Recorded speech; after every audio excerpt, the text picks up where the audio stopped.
Hi everyone, I have another recipe scrapbook video for you today. I'm sharing these delicious oatmeal chocolate chip cookies, and before you judge the oatmeal, these are actually amazing. First, we'll go over the recipe and then create the scrapbook page. I'll have all of the ingredients and measurements in detail on my blog post, but first things first, we need to brown the butter. To brown the butter, I just cook it over the stove on medium heat until it turns a darker color. It gives such a rich flavor and just enhances the overall taste, so don't skip this step if you do make these. Add that to a large mixing bowl along with brown sugar, 1 egg, and 1 egg yolk. I'm stirring all those together until well combined. One great thing about this recipe is that most people will have all of the ingredients already in their pantry. Next, it's time to add the baking soda into the brown sugar mixture and also add the flour. This recipe uses both oatmeal and flour, so you still get that really soft, chewy cookie texture, and again, I'm just stirring those until everything is combined nicely.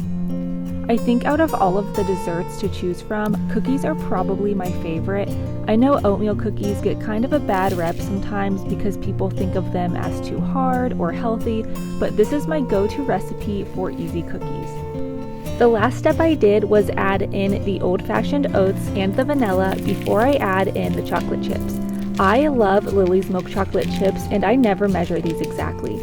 I just eyeball how much chocolate I want. You can also add things like walnuts, which would be so delicious. Before we bake these, we need to refrigerate the dough for about an hour. You can also refrigerate these overnight if you are prepping for a party or something. This recipe makes about 10 cookies, but I do make mine a little large. You could make them smaller if you wanted to. These cookies turned out absolutely perfect. They are so soft and melt in your mouth, but the oats do give it a little bit of a crunch. I love making these for any celebration or just as a late night snack. I really hope you guys try these and also let me know what you think.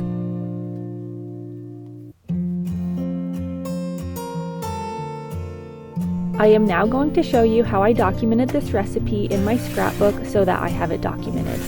I want this theme to be really colorful and cozy, so I picked out some cute patterned paper that I am cutting down with my paper trimmer. I chose this pink and yellow plaid pattern as the main colors, and on the back side is a pattern of flying insects. I had this idea to cut down the paper into 2-inch squares, and I'm going to do sort of like a checkered pattern for the background. I also thought of adding some fun detail with these scissors that make scalloped edges, and if you know me, you know I love scalloped borders. Here's a little tip for you when doing your own scrapbooks. Always add borders along your photos or papers because it adds a cute little detail and looks so good when you layer things. Once everything is cut out, it's time to adhere it to the paper. Like I said earlier, I'm doing a checkered pattern for the background, so I'm just alternating between the paper and the photos, but I did make sure to leave a little space at the top to put a title. This is a great time to add photos of the baking process or memories you had while cooking the recipe. Now my favorite part is adding stickers and embellishments. I wanted this layout to feel really homey, so I added some houses along the bottom. I also found some baking stickers with a cookie sheet and measuring spoons that are so perfect. I'll make sure to put all of the supplies I'm using down in the description. There are so many cute baking stickers for this theme, and I think these ones really bring the layout together. One of the last things I wanted to add was a fun title. I decided to use this stencil to write out oatmeal cookies because sometimes my handwriting doesn't look even, and this is just a really simple way to do letters. I normally like to use stickers for titles, but I found that I always run out of the most common vowel letters, so it makes it almost impossible to use them for multiple words, which is what's so nice about stencils and stamps since you can use them over and over again. Another tip is to start with the last letter at the end so that you know how much space it will take up. And in the empty space at the beginning, I just wrote the words chocolate chips in cursive font.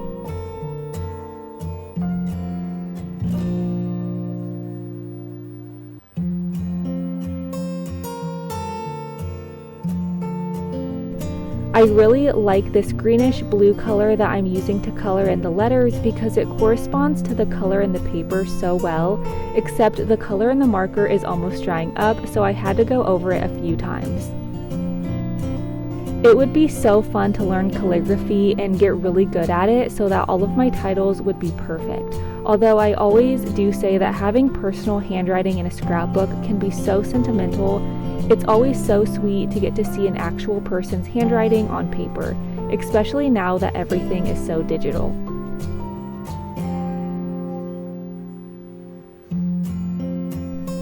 And here is how the layout turned out. I absolutely love the colors and all the fun baking elements. You can see I included the date I made this, and I'll add any future dates as well. Now that it's complete, I can store it in my recipe scrapbook to preserve it. The only other recipe I have in here now is my chicken pot pie. I really love working on this project, and I'm going to add some special family recipes in here as well. It's so great because even though I know these recipes by heart, it's fun to add photos to it or have it available for other people to reference. I really hope you enjoyed this video, and thanks for sticking around.